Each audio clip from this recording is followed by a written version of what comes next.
Bienvenue sur Valentin Finance. Aujourd'hui, on va parler des bilans financiers.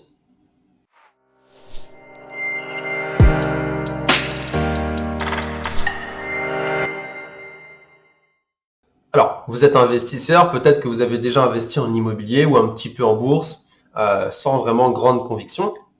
Et aujourd'hui, je vais vous parler de quelque chose dont peu de gens abordent le sujet sur les actions, qui pourtant sont le cœur même des marchés financiers, les bilans financiers.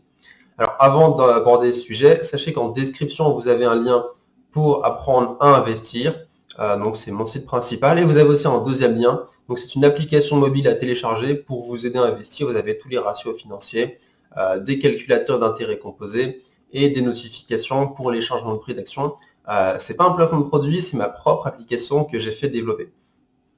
Alors, revenons au sujet principal qui est les bilans financiers.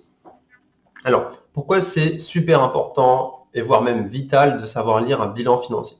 Si vous voulez investir sur le long terme en bourse, donc pouvoir investir maintenant et dans 30 ans à être sûr de ne pas avoir fait n'importe quoi, il faut savoir lire les bilans financiers. La plupart des gens voient les actions comme de simples courbes qui montent et qui descendent, et les traders pensent pouvoir lire entre les lignes, comme Madame Irma, pour savoir si une action va monter, descendre, faire des pirouettes. Règle numéro 1 à Wall Street. Il n'y a personne qui sait. Je me fous que tu sois Warren Buffett ou Jimmy Buffett, car personne ne sait si une action va monter, descendre, se barrer sur le côté ou tourner en rond. Et les courtiers encore moins que les autres. C'est que du vent.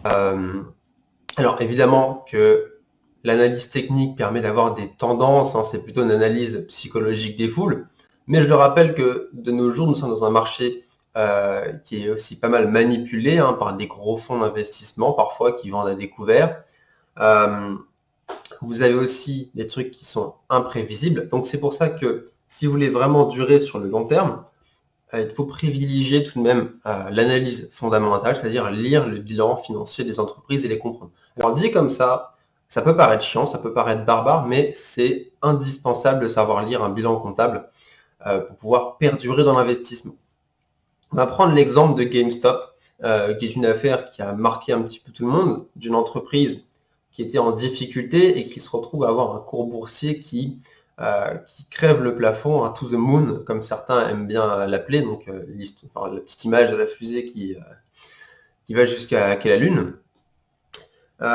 Ça, c'est pas prévisible. C'est-à-dire que le fonds d'investissement qui avait spéculé en vente à découvert contre GameStop n'a pas pu prédire, malgré tous les traders, l'analyse technique, Madame Irma et la boule de cristal, que un forum se mettrait tous ensemble pour dire, eh bien non, on est contre ça et on va bump l'action, donc c'est-à-dire qu'ils vont tous acheter l'action pour la faire monter.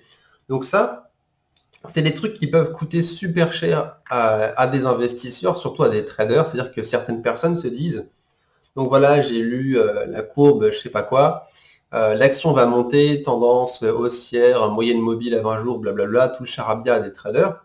Et d'un coup, hop, l'action s'effondre ou l'action décolle. Et c'était pas du tout prévu, en fait, dans leur analyse technique, tout simplement puisque c'est un événement externe. C'est-à-dire, soit il y a une annonce, par exemple, on connaît tous les annonces de Elon Musk, les effets que ça a sur le marché boursier ou le marché des crypto-monnaies. Elon Musk met juste hashtag Bitcoin, le Bitcoin prend 20%. Donc ça, c'est des choses qui sont pas prévisibles. C'est-à-dire que il y a beaucoup de choses dont vous ne pouvez pas être sûr. En revanche, on sait que les marchés financiers réagissent de manière irrationnelle. C'est-à-dire qu'il y a un petit hashtag, boum, ça prend 20%. Il y a une annonce, ça s'effondre. Un forum ou un groupe se réunissent pour faire monter une action décolle. Donc il y a beaucoup de choses qui peuvent arriver sur les marchés. Et il n'y a quasiment aucune certitude. Vous avez quelques tendances, c'est comme ça que les traders arrivent à gagner de l'argent, évidemment, mais ce sont ces événements indésirables, ces événements aléatoires, qui rendent en fait le trading assez risqué. Et l'avantage de lire les bilans financiers d'une entreprise, c'est de vous dire, voilà, il y a eu un hashtag, il y a eu un groupe qui a fait du bump sur une action, mais moi je vois le bilan, je vois l'entreprise elle est en faillite, ou l'entreprise a des bénéfices qui sont en berne, j'achète pas à ce prix-là, c'est de la folie. Et ça vous évite de rentrer dans ce cycle en fait de la tulipomanie, donc la tulipomanie qui vient de la bulle des tulipes. Donc je ne explique pas maintenant, si vous voulez voir, j'ai fait une vidéo dessus. Donc vous cherchez crack des tulipes ou quelque chose sur ma chaîne YouTube, vous verrez, c'est une histoire assez intéressante. Donc Vraiment, lire un bilan vous permet de savoir fondamentalement ce que vaut une entreprise et de ne pas vous faire avoir par les marchés, les mouvements aléatoires, les mouvements de foule que vous pouvez avoir sur les marchés financiers. Donc voilà, j'espère que cette petite vidéo vous a plu. Je vous le rappelle, en description, vous avez deux liens. Un lien vers mon application mobile de bourse qui est gratuite et un autre lien vers mon site internet où vous pouvez vous former en investissement. Sur ce, portez-vous bien.